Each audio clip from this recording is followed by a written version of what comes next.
হে ভৈরব, হে রুদ্র বৈশাখ, ধুলায় ধূসর রুক্ষ উড্ডীন পিঙ্গল জটাজাল, তপকৃষ্ট তপ্ত তনু, মুখে তুলি বিষাণ ভয়াল, কারে দাও ডাক। হে ভৈরব, হে রুদ্র বৈশাখ, ছায়ামূর্তি যত অনুচর দগ্ধ তাম্র দিগন্তের কোন ছিদ্র হতে ছুটে আসে, কি ভীষ্ম অদৃশ্য নৃত্যে মাতি উঠে মধ্যাহ্ন আকাশে, নিঃশব্দ প্রখর ছায়ামূর্তি তব অনুচর। রবীন্দ্রনাথ ঠাকুরের বৈশাখ কবিতা দিয়ে শুরু হলো আজকের সকাল। শুভ সকাল জানাই সবাইকে, আমন্ত্রণ জানাই সকাল 24-এ। আজ শনিবার 27 বৈশাখ 1432 বঙ্গাব্দ, 10 মে 2025 খ্রিস্টাব্দ। অনুষ্ঠান সঞ্চালনা করছি তাসনুভা মোহনা। বৈশাখের একদম শেষে এসে সংস্কৃতির গল্পটি আজ তুলে আনতে চাই। এই সংস্কৃতির মাঝে নিহিত রয়েছে আমাদের আত্মপরিচয়, জীবনাচার, শিল্প সংস্কৃতি আর আচার ব্যবহার। সংস্কৃতি মনস্ক জাতি ছাড়া একটি দেশ কখনো অগ্রসর হতে পারে না, কিন্তু শিক্ষা ও সংস্কৃতির বিচ্ছিন্নতা বর্তমান সময়ের অন্যতম সংকট। সংস্কৃতির অবক্ষয় শিক্ষা, সমাজ, অর্থনীতি ও রাজনীতির অবক্ষয়কে অনিবার্য করে তোলে।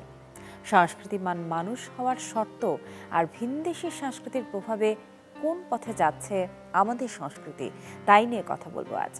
সংস্কৃতির গল্প করতে অতিথি হয়ে এসেছেন সঙ্গীত শিল্পী এবং বিশিষ্ট সঙ্গীত গবেষক অরূপ রাহি। দাদা শুভ সকাল। শুভ সকাল। ভালো আছেন নিশ্চয়ই? আপনি ভালো আছেন? খুব ভালো আছি।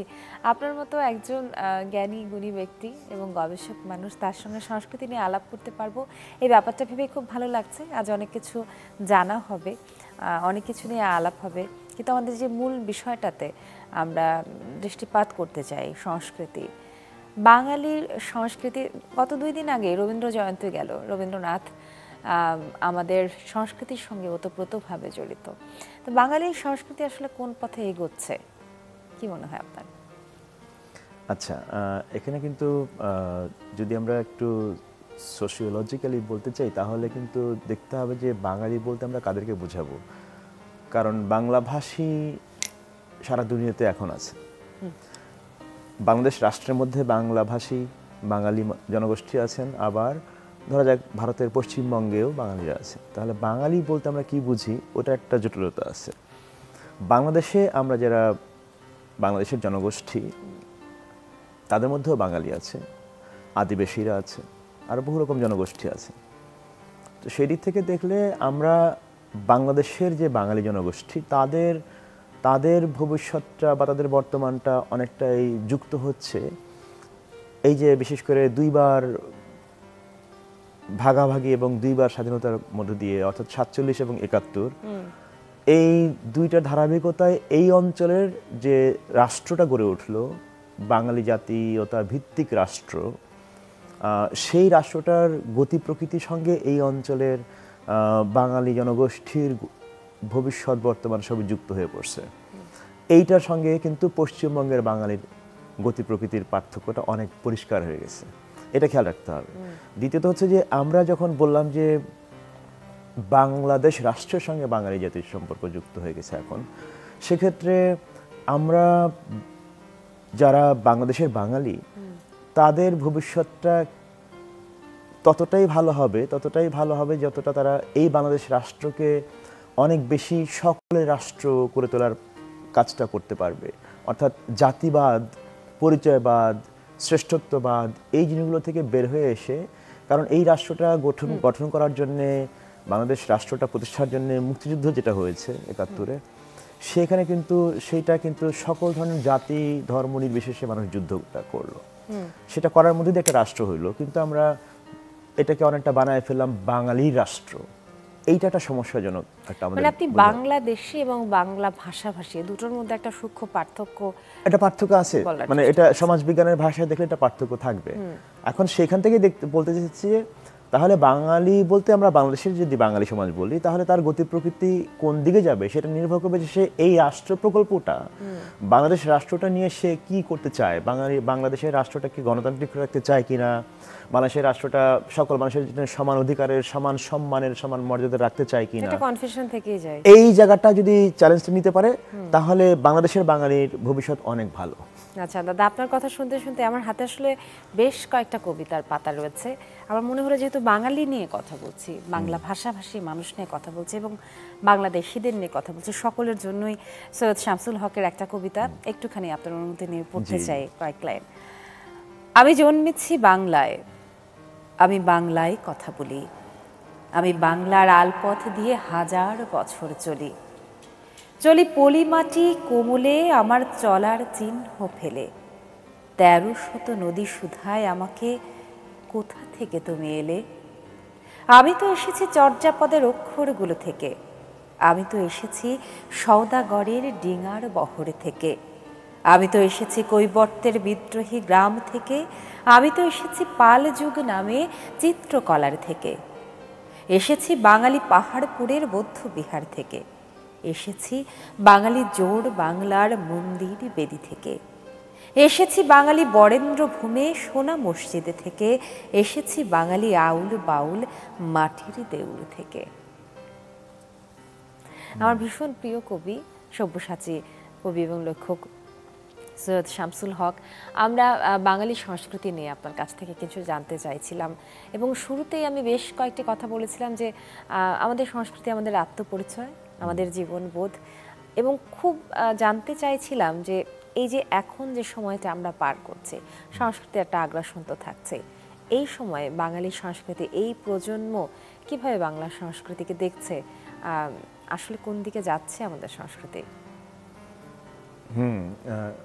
খুবই ভাবার মতন বিষয় অবশ্যই। আমি আবার আমার আগের আলাপ থেকে যুক্ত করে আসি, সেটা হচ্ছে যে তাহলে আমরা বাংলাদেশের মানুষের সংস্কৃতি এবং বাঙালি সংস্কৃতি, এই সম্পর্ক রেখাটা আমরা টানবো কি করে, বুঝবো কি করে, যোগাযোগটা বুঝবো কি করে, সেটা খুব গুরুত্বপূর্ণ প্রশ্ন। বাংলাদেশের বাঙালি, আমরা হয়তো বলি যে বাংলাদেশ মানেই বাঙালি, এইটা একটা সমস্যাজনক বোঝাপড়া। বাংলাদেশ মানে এখানে এই যে আপনি একটু আগে পড়লেন না শামসুল হক থেকে, এখানে বরেন্দ্র, এখানে পুন্ড্র, এখানে সমতট, এখানে ইত্যাদি ইত্যাদি, এই সবকিছু মিলায় এই অঞ্চলের জনগোষ্ঠী। পার্বত্য চট্টগ্রামও বাংলাদেশের, সিলেটও বাংলাদেশের, ময়মনসিংহ বাংলাদেশের, হিন্দুও বাংলাদেশের, মুসলমানও বাংলাদেশের, আদিবাসীও বাংলাদেশের। তাহলে এই মিলায় যে একটা জনগোষ্ঠী, এই জনগোষ্ঠীটার সাংস্কৃতিক সংকটটা কি, চ্যালেঞ্জটা কি, সেটা একটা প্রশ্ন। আর বাঙালি বলতে যেটাকে আমরা বুঝি, বাঙালি, বাংলাভাষী বাঙালি জনগোষ্ঠীর ভবিষ্যৎ, সেটা আর এক রকম ব্যাপার। কিন্তু ব্যাপারটা হয়েছে কি যে আমরা যদি সংস্কৃতির প্রসঙ্গটা বুঝতে চাই, তাহলে বুঝতে হবে যে সংস্কৃতির ব্যাপারটা প্রতিনিয়ত বহু রকম রাজনৈতিক, অর্থনৈতিক, ভৌগোলিক, প্রতিবেশগত শর্তগুলি দ্বারা প্রতিনিয়ত প্রভাবিত হয়, নির্মিত হয় এবং তার গতিপথটা চেঞ্জ হতে থাকে।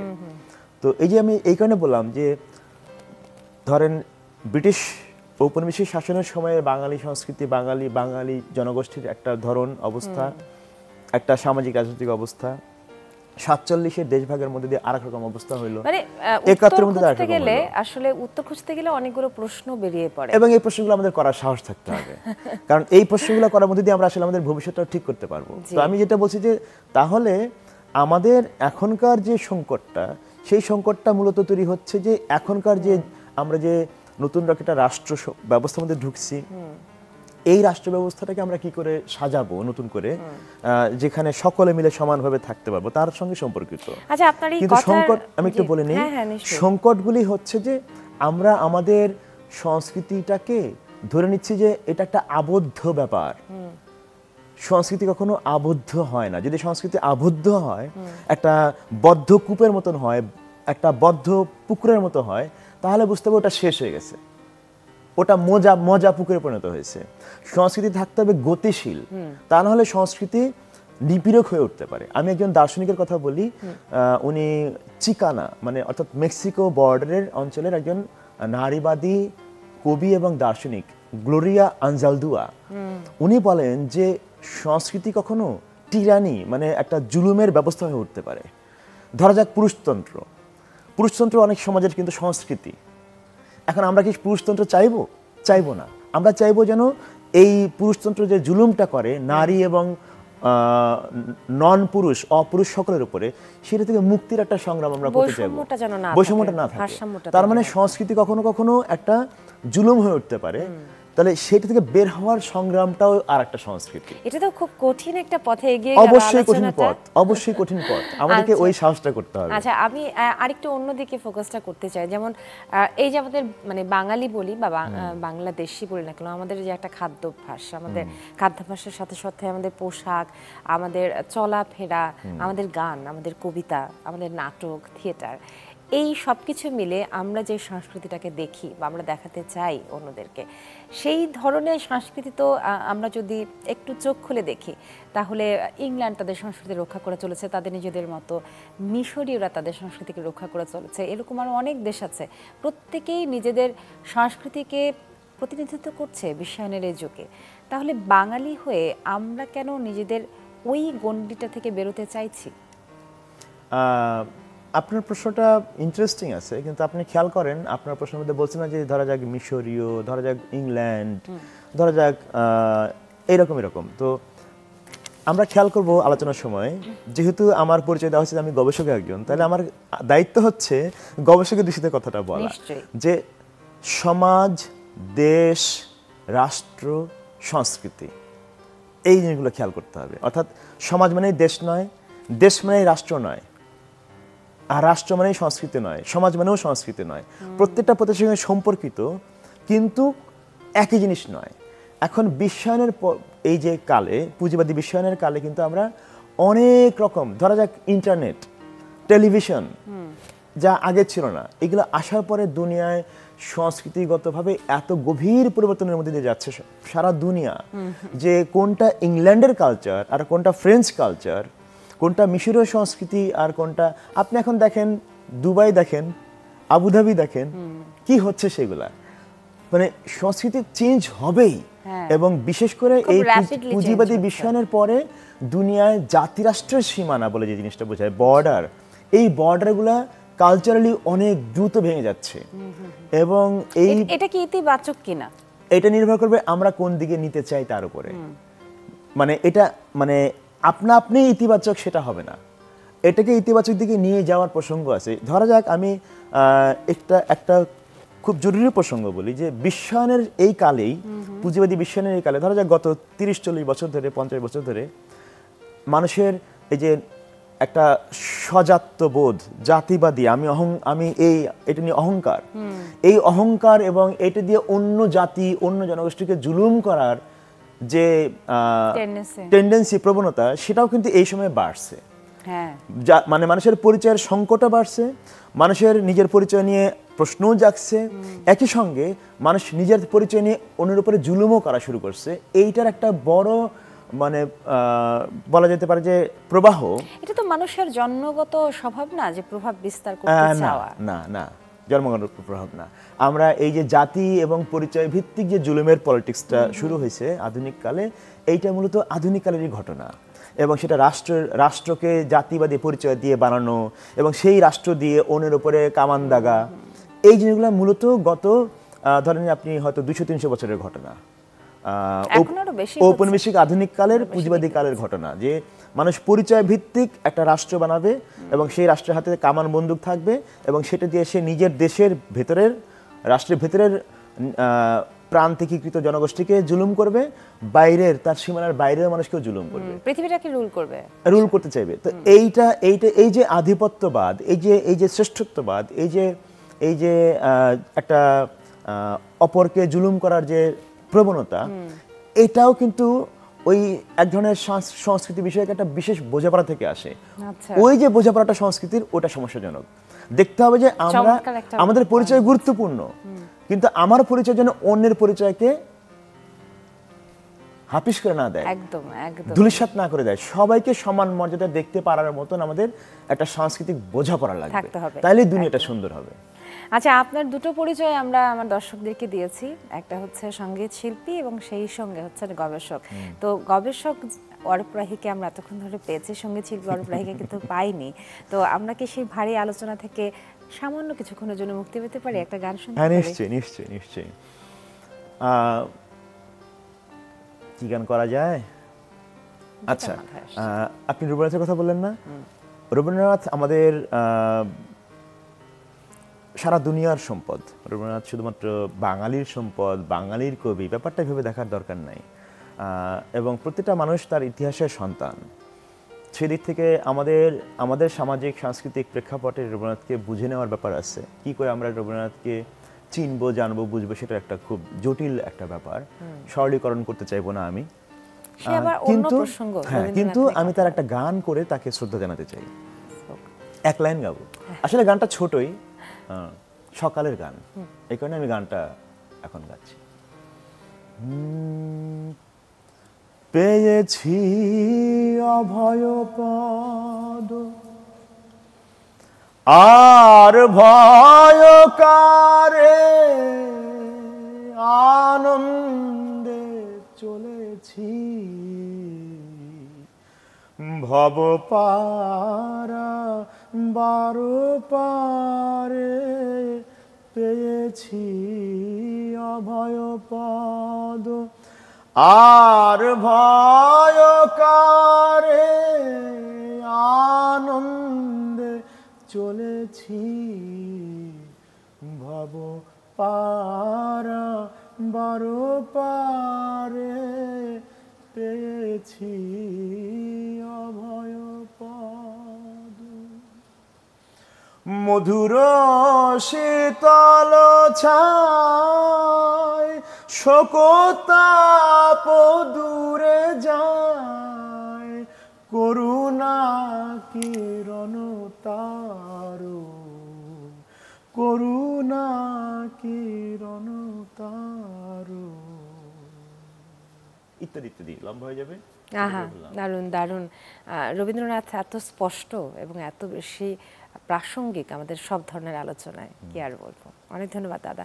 আমাদের সাথে আছেন সঙ্গীত শিল্পী এবং গবেষক অরূপ রাহি। আমাদের কথা হচ্ছিল যে বিষয় নিয়ে, সংস্কৃতি ও সময়, সেই বিষয় নিয়েই ফিরছি একটা ছোট্ট বিরতির পর। সাথে থাকুন।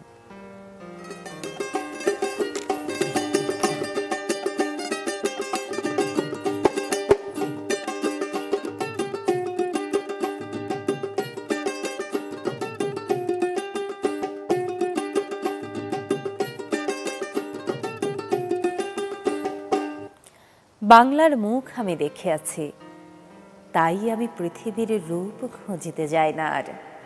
অন্ধকারে জেগে উঠে ডুমুরের গাছে চেয়ে দেখি, ছাতার মতো বড় পাতাটির নিচে বসে আছে ভোরের দোয়েল পাখি।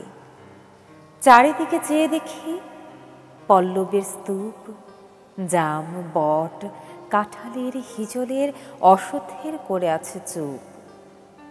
ফণিমনসার ঝোপে সটি বনে তাহাদের ছায়া পড়িয়াছে।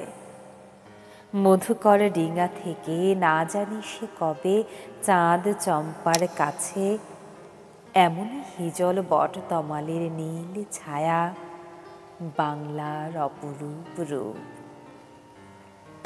ভীষণ জনপ্রিয় একটি কবিতা, কম বেশি সবাই জানেন কোন কবিতাটি আমি পড়ছিলাম, জীবনানন্দ দাশের বাংলার মুখ।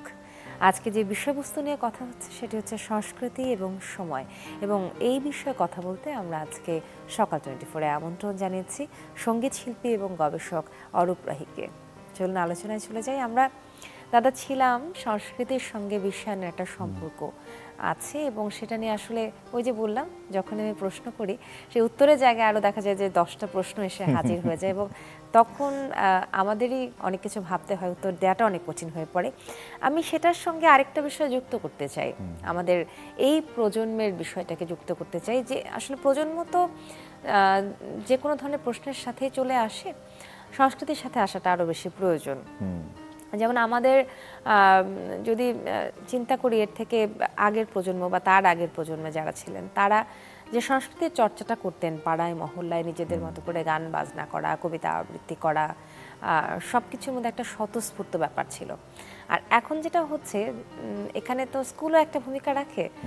পাড়ায় মহল্লায় প্রচুর ইংলিশ মিডিয়াম স্কুল গড়ে উঠেছে।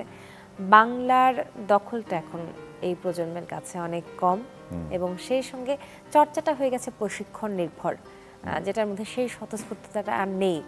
সেটা কি আজ থেকে 10 বছর পরে বা 15 বছর 20 বছর পরে গিয়ে কোনো ধরনের ক্ষতিকর প্রভাব পড়বে কিনা আমাদের সংস্কৃতির উপরে? ক্ষতিকর প্রভাব ইতিমধ্যেই ফেলছে, তাই না? এবং সেটা কি দিয়ে বোঝা যায়? সেটা বোঝা যায় হচ্ছে যে আমাদের শিক্ষার গড় মান দিয়ে, যে এবং এটা নতুন কথা নয় যে মাতৃভাষায় শিক্ষা সবচেয়ে বেশি জরুরি। এটা নতুন কথা নয় এবং এটা গড় কথা নয়, এটা খুব গুরুত্বপূর্ণ কথা। এবং এটা পৃথিবীর ইতিহাসে ইতিমধ্যেই একটা মানুষের সকল সমাজের সকল রাষ্ট্রের অভিজ্ঞতা থেকে এটাই শিক্ষা যে মাতৃভাষায় শিক্ষা দরকার, তা না হলে একটা সমাজ আগায় না, একটা দেশ আগায় না। তো এইটা যেহেতু আমাদের এখানে ঘাটতি ঘটছে গত কয়েক দশক জুড়ে, আমাদের প্রাথমিক থেকে উচ্চশিক্ষা পর্যন্ত আমরা মাতৃভাষায় সম্পূর্ণ শিক্ষার চর্চাটা গড়ে তুলতে পারিনি এখনো পর্যন্ত। প্রত্যেকের মাতৃভাষায়, বাঙালি মাতৃভাষায় শিখবে, আদিবাসী মাতৃভাষায় শিখবে। এই যে ভাষার ভিত্তিটা শিক্ষার মানে জন্য খুব জরুরি, সেই জায়গাটা আমাদের খুব বড় ব্যর্থতা আছে সমাজ হিসেবে এবং রাষ্ট্র হিসেবে। মানে সেই ক্ষতিটা আসলে কতখানি? ক্ষতিটা গভীর। সেটা কিরকম? যে জ্ঞান বিজ্ঞানে আমরা স্থবির হয়ে পড়ব। সমাজে তো একটা চিন্তার চর্চা লাগবে। সংস্কৃতি মানে কি? সমাজে সক্রিয় চিন্তা আছে, এটা হচ্ছে সবচেয়ে ভালো একটা সমাজের সংস্কৃতির লক্ষণ। আর চিন্তাটা কিসের উপরে দাঁড়াবে? চিন্তাটা দাঁড়াবে হচ্ছে যে আমরা সমাজ, ইতিহাস এগুলো নিয়ে ভাবতে, এবং বিজ্ঞান, ধরা যাক গণিত, একটা বিষয় তো থাকে যে আমরা যদি বাংলা নিয়ে কথা না বলি, বাংলা সংস্কৃতি নিয়ে যদি না এগোই, বুদ্ধিজীবী তৈরি হবে না আমাদের এখানে, ভালো গায়ক তৈরি হবে না, গীতিকার কিছুতেই হবে না। ফলে এই কারণে আমাদের মাতৃভাষায় শিক্ষাটা একদম বুনিয়াদি থেকে শুরু করে উচ্চশিক্ষা পর্যন্ত মাতৃভাষায় ব্যাপকভাবে আমাদের প্রচলন শুরু করা দরকার। তাহলে যেটা হবে যে এখানে আমরা আমাদের ভাষায় চিন্তা করতে শিখব, আর যখন আমরা আমাদের ভাষায় চিন্তা করতে শিখব তখন আমাদের সংস্কৃতি খুব ভাইব্রেন্ট হবে, খুবই সক্রিয়, খুবই প্রাণোচ্ছল হয়ে উঠবে। তো এইটার বাইরে আমাদের কোনো রাস্তা নেই। বাকি যদি হয় যে আমরা আমাদের প্রত্যেকের যার যার মাতৃভাষা ছেড়ে দিলাম, তাহলে আমরা যেটা হবে যে আমরা সমাজ হিসেবে চিন্তা শূন্য হয়ে পড়ব। আমাদের জ্ঞান বিজ্ঞান, কবিতা, সঙ্গীত যা বলেন, এটা আমাদের আর তৈরি হবে না। এবং এটা ইতিমধ্যেই আমাদের সেই লক্ষণ আছে। আচ্ছা, খুব দুঃখজনক খবর। এই যে আন্দোলনটা, এইটা আসলে ব্যক্তি থেকে প্রয়োজন নাকি পুরো রাষ্ট্রের জন্যই খুব বেশি প্রয়োজন? এইটা রাষ্ট্রকে একটা দায়িত্ব নিতে হবে, কিন্তু এই রাষ্ট্র যে দায়িত্ব আপনা আপনি নেয় না। রাষ্ট্রকে অনেক ক্ষেত্রে কানে ধরে দায়িত্ব নেওয়াতে হয়। এটা দায়িত্ব এই অর্থে প্রাথমিকভাবে সমাজে বলতে আমাদের সবাইকে বলতে হবে যে রাষ্ট্র, তোমার কাজ হচ্ছে যে প্রত্যেকের মাতৃভাষায় প্রাথমিক থেকে উচ্চশিক্ষা পর্যন্ত ব্যবস্থা করা। পৃথিবীর সকল জ্ঞান বিজ্ঞান মাতৃভাষায় নিয়ে আসা দরকার, এবং সেটা দিয়ে সমাজের মধ্যে একটা বিপুল শিক্ষার আন্দোলন দরকার। এটাই সংস্কৃতির আন্দোলন। সংস্কৃতির আন্দোলন এইটা নয় যে আমরা কয়টা নাচের স্কুল খুলছি শুধুমাত্র, এটা নয়। নাচের স্কুল তো লাগবেই, কিন্তু প্রাথমিকভাবে শিক্ষার আন্দোলনটা হচ্ছে সবচেয়ে বড় সাংস্কৃতিক আন্দোলন। এইটা দিয়ে আমরা আমাদের সমাজকে নতুন জায়গায় নিয়ে যেতে পারি। দারুণ চমৎকার করে বলেছেন। একদম শেষ পর্যায়ে এসেছে আজকে সকাল 24-এর পুরো আলোচনাটার সারমর্ম যদি বলতে বলি, সংস্কৃতি এবং সময়, এই শব্দ দুটো ধরে একেবারে 2 লাইনে কি বলবেন? 2 লাইনে হচ্ছে যে সংস্কৃতি কোনো বদ্ধ বিষয় নয়, সংস্কৃতিকে চিরকাল সংস্কৃতি পাল্টায়। এই পাল্টানোর গতিমুখটা আমাদের রাখতে হবে। আমরা সুন্দর, সাম্য, ন্যায়, ইনসাফ, মানবিক মর্যাদার এরকম একটা সংস্কৃতির দিকে আমরা নিয়ে যাব। কোন একটা বিশেষ সংস্কৃতিকে আমরা অন্যের উপরে চাপায় দিব না। বাহ, চমৎকার। আর সময়ের সঙ্গে সঙ্গে সংস্কৃতি পাল্টাবে। এই গতিমুখটা আমরা সুন্দর রাখবো কিভাবে, প্রত্যেকের জন্য সম্মানে রাখবো কিভাবে, ওটাই চ্যালেঞ্জ। সাংস্কৃতিক চ্যালেঞ্জ বলেন, দার্শনিক চ্যালেঞ্জ বলেন, জ্ঞানতাত্ত্বিক চ্যালেঞ্জ বলেন, এটাই চ্যালেঞ্জ। এই চ্যালেঞ্জটা আমরা নিতে চাই, আমাদেরকে নিতে হবে। জি অবশ্যই। অসংখ্য ধন্যবাদ দাদা, শুভ সকাল আপনাকে। এবং আপনি একটা গান ভাবতে থাকবেন, আমি এই মুহূর্তে বিদায় নেব আমার দর্শকদের কাছ থেকে। গান শুনতে শুনতে শেষ করবো, ছোট্ট একটা গান শুনতে শুনতে। সংস্কৃতি এবং সময় বিষয় নিয়ে আজকে আলাপ করছিলাম সঙ্গীত শিল্পী এবং বিশিষ্ট গবেষক অরূপ রাহির সঙ্গে। সকাল 24 আজকের মতো এই পর্যন্তই। ভালো থাকবেন সবাই। আমাদের শিল্পী এবং এবং গবেষকের কণ্ঠে চলুন একটা গান শুনতে শুনতে শেষ করি আজকের সকাল 24। যাবার আগে জানিয়ে যাই শুভ সকাল আরও একবার। আচ্ছা, এটা আমার গান, আমার লেখা, সুর করা। এটা সকালের গান, সকাল নিয়ে। ভোরের স্নিগ্ধতা যেটা হওয়ার কথা ছিল এই বেঙ্গল ডেল্টায়, বঙ্গীয় বদ্বীপে, সেটা তো এখন নাই, কিন্তু সেটা আমরা চাইতে পারি কিভাবে, সেটা নিয়ে গানটা।